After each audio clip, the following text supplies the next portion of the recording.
Here I'm adding a performance form by CND. This nail has already been prepped using Cuticle Away and Scrub Fresh. Now ready to apply this sculpted nail to the form, I'm using Retention Plus liquid and also Perfect Color sheer pink powder and forming out the free extension edge of this nail.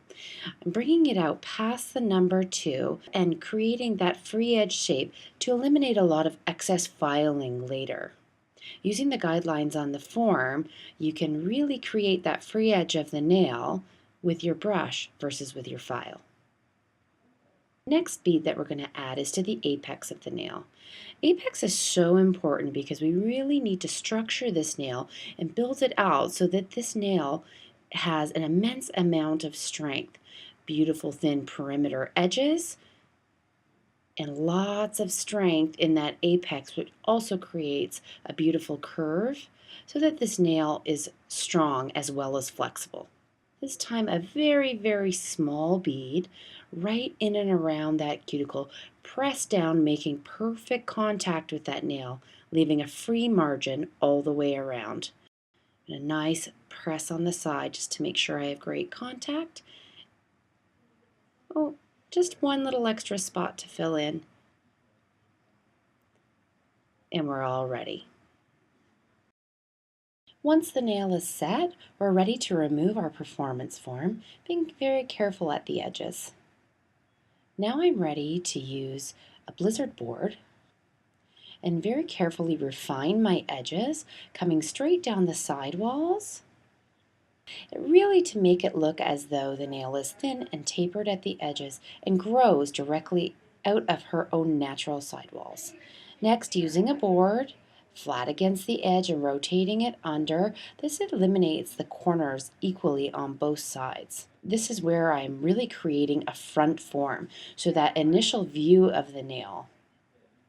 Refining the edges so that all perimeter edges are beautifully beveled and buffed and thin. Leaving most of the product in the center of the nail to create that apex or that available flexible area. Once all of my sidewalls are refined and my shaping is there, I'm ready to go ahead and apply my gray acrylic as the base color of this nail.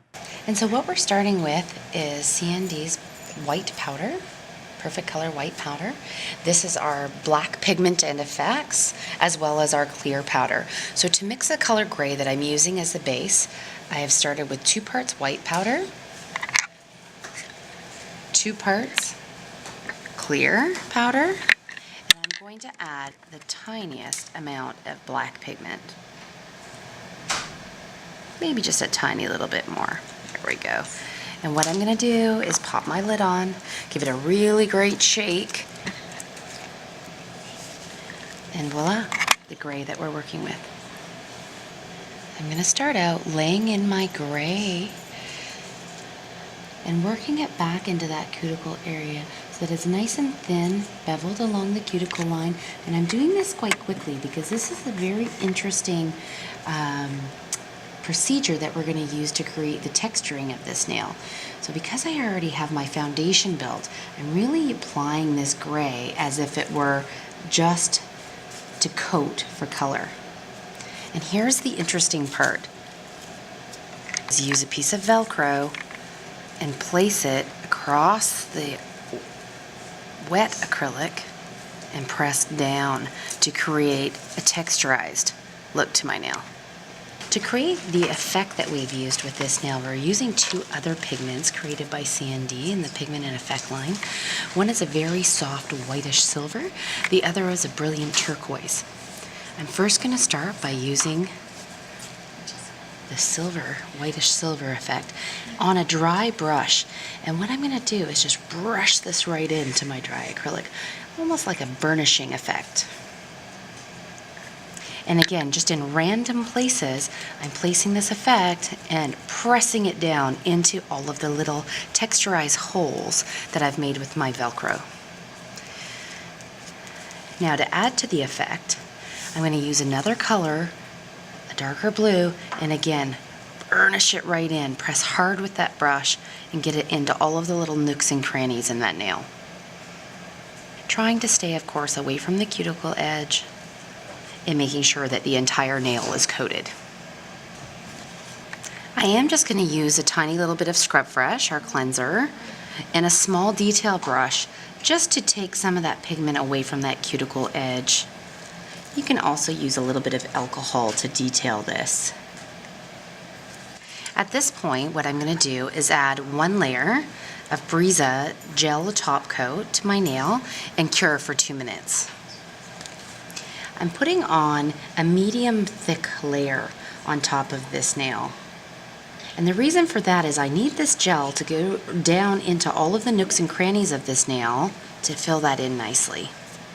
Again, I'm going to use just a small detail brush to make sure that I've got none of the product on any of the soft tissue around the nail before it goes into cure. And now we're ready, UV cure for 2 minutes. Using a small amount of Scrub Fresh and a hands down pat, I'm very gently going to remove the residue from the Brisa top coat from this nail. And with the Blizzard board, very gently, I'm going to go ahead and give this just a refining file. So again, straightening my edges, paying attention to my front form, and just a quick little buff, just to make sure that some of our texturized edges don't stand too tall and take away from the overall shape of the nail. Because we've added texture to this nail, really pay attention to the sidewalls and to the curve of your nail so that your nail doesn't appear really heavy and thick. And once you've got this perfected, we're going to go ahead and add just one more coat of gloss just to give this nail the perfect shine. And again, we're going to be using the Brisa Gloss, Brisa Gel Top Coat. And this time, a really beautiful thin coat applied to the entire nail, just for that beautiful shine. And again, we'll cure our final coat for 2 minutes. And the last step is just to remove the inhibition layer and maybe add a little drop of CND solar oil just to be kind to our cuticles. And this is our final product.